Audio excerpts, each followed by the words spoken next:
Hi Jamie and anyone who hasn't scrolled or anyone who has found my YouTube channel. Welcome back to another episode. My name is Tracy Horson and I've not so recently started this YouTube channel. If this is your first time, welcome. If you're coming back, thank you.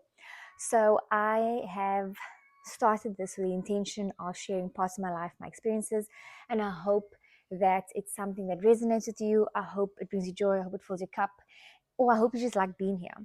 So my little one is watching TV. I don't know how much time I have, but I thought, good shot. I have makeup on today. It was office day. I can record. I am getting a bit cold. I have a blanket on my lap, but I can't almost put a blanket on because I'm feeling all like sheer. Anyway, thank you so much for being here. I don't know if you've seen that in South Africa, your husband can now take your surname, like proper. And I was like, oh my word. Okay, this is interesting. And then I saw all the TikToks. I made myself a few about all these girls now coming through being like, okay, cool. My husband takes my surname. There's the energy I need. And same with guys. Some of the guys were making fun of it. And I was like, okay, there's an interesting take. So I'm like, let me just look into this a little bit, just out of curiosity, because I knew it's not biblical. I've never seen such a Bible verse about surname specifically, but I know what the context of becoming one with your husband is. But then I was like, let me go and most do my research. You guys know I love research, and research is a broad word. I just like Googling stuff and finding out the origin or whatever the case may be. So this is what I found. I'm going to read it. So it says here, it's not rooted in the Bible. It's rooted in European law. It says historical reasons in the Old England and much of Europe under a system called the coverture. I don't know if I'm saying that correctly. When a woman married, she was legally considered one with her husband. She lost a separate legal identity. She couldn't own property, sign contracts, or sue in her own name. But because of that, she takes her husband's surname, and as a symbol of that, she had become part of his legal household. And I think if you watch Bridgerton, it kind of makes sense. Because now you're one with your husband, and anything he has, you have. Okay, cool. Cultural continuation is even after the coverture laws were abolished, the custom remained as a tradition. Taking the husband's surname symbolized unity and starting your family together. It became a social norm, and many cultures adopted similar practices. I'm watching my little human. Then I was like, okay, what does the Bible say about becoming one with your husband? Now I know you guys know these Bible verses is when you go to church, specifically weddings, right? So the one says a mutual bonding. It's 1 Corinthians 7 verse 3 to 4. It says the husband should fulfill his marital duty to his wife, and likewise the wife to her husband. The wife does not have authority over her own body, but yields to her husband. In the same way, the husband doesn't have authority over his own body, but yields to his wife. It's a mutual submission. Another one, it's about being called to love and called to be the head of the home. Ephesians, I know you guys know this one. Wives, submit yourself to your own husbands as you do to Jesus. For the husband is the head of the wife, as Christ is the head of the church. Husbands, love your wives as Christ loved the church and gave himself up for her. That is a beautiful kind of love. I think many people get stuck on submit yourself to your husband, but forget that in doing so, what your husband owes you in return. And man, that man's got to love you as if he loves the church and the way he gave himself up for the church. It must be unconditional love. And I think it's easy, at least in my view as a wife. I can speak on this, my view, no? Okay? Like, it's so easy for me to be submissive to my husband because he loves me. I think if I was a chicken and he hugged me really tightly with all his love, he would eat me.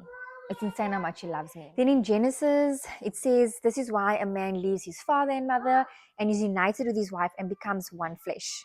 In another one in Matthew, it says, for this reason, a man will leave his father and mother and be united with his wife, and the two will become one flesh. So they're no longer two, but are one. And therefore, what God has joined together, may no one separate. So just a summary of all of this, of all the Bible verses, is like you belong to each other. The husband is the head, and he's very loving and obviously a sacrificial leader.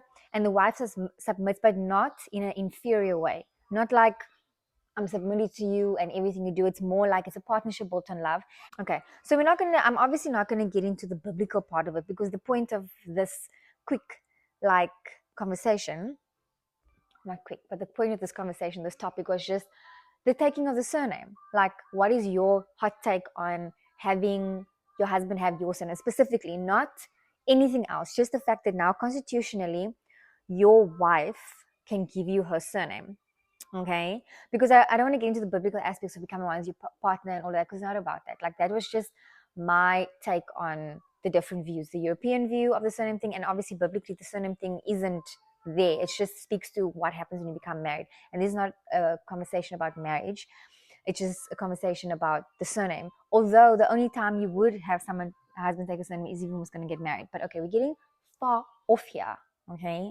So now that we know the true meaning, just my Google research, this is what my view is on all of this. Okay. So quite interesting. My mom has my stepdad's surname 100%. And then my stepmom has my dad's surname, but double barrel. So she also has her own.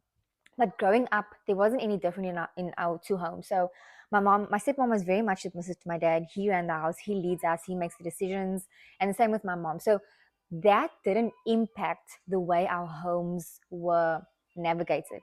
And then I know some people, like at work, my work friends who have doctor wives. I know some wives have maiden surnames, and some have their husbands. Obviously, I can only imagine the reason that I've heard is because I studied, I got the degree. Okay, cool. So this is what happened with me. I got married, and when I got married, I spoke to my husband. I'm like, babe, would it be okay if I just keep my surname and do a double barrel surname? And he's like, yes. And it's not just my stepmom. Like many women in the business world, in life, I've seen have it. But my reason for having that was I felt so like a little bit scared because I got married much later. Like, I don't know what's late for you, but like I was in my 30s and I thought I would be in my 20s. But at that point, I had felt as though I was a bit scared that I was now no longer my dad's daughter. And just go with me with this so it can make sense with my thinking. And I'm now becoming this man's wife only. And I was like, this is like insane. Like my dad, like we are three girls. He's our safe space. He provides for us. He makes sure that we're okay. It is unreal, like most of us. Like our dads are just everything. That's unconditional love locked down. And now I had to trust that my husband, who I obviously love and married for that reason, and it's going to spend my forever with him, but it was also a case that I didn't know him since I was born. Like now he is that person to me. And so my reasoning was a little bit of being scared that I was letting go of being my dad's daughter, and letting go of my family because I was connected to them by the surname. You know, going to school with my sister, you knew we were siblings because we had the same surname. And there was just so much of, I'm losing my family, I'm losing my connection with them, I'm now going to his family, I'm now belonging to him. And that is what was in my mind. I was like, okay, like this is just wait, And anyway, I kept it, and he was like, yes, it's fine. Got married, kept my surname. The only place I really changed it was at work in my signature, kept double barrel. And so months later, I had to now register and make my new ID. And when I got there, I had to fill in the paperwork, and I was like, I just couldn't get myself to register my double barrel surname. And I spoke to him, and I'm like, babe, I just want to register your surname, our surname. And he's like, are you sure? I'm like, yes. But I will never forget his face. Like there was a moment where he was just like a small smile, and I could feel it. It could be my mind. If I asked him about it, he'd be like, what? No, I didn't overthink it.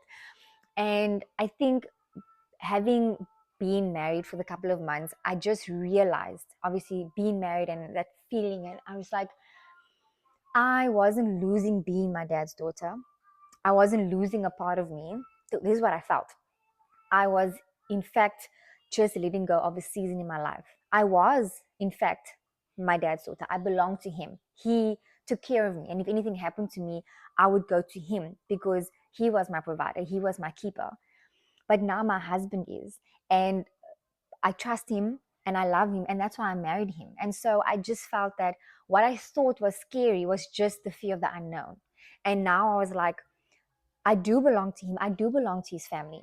And it's not that I'm letting go of anything, but I'm rather building my life alongside my parents. Where prior I was now my dad's daughter. So everything I did, I would call my parents. I would be like, what must I do? I don't know what decision to make. But here I am being a big girl, and I'm building my life alongside my parents, where now I'm like, oh, my husband and I, we've made this decision. What do you guys think? But it's different because now he's my safe space. He's the unconditional love. And I think that made me feel comfortable. Obviously, not to say that if you take the surname the minute you married, like you don't have this. So this was what I felt.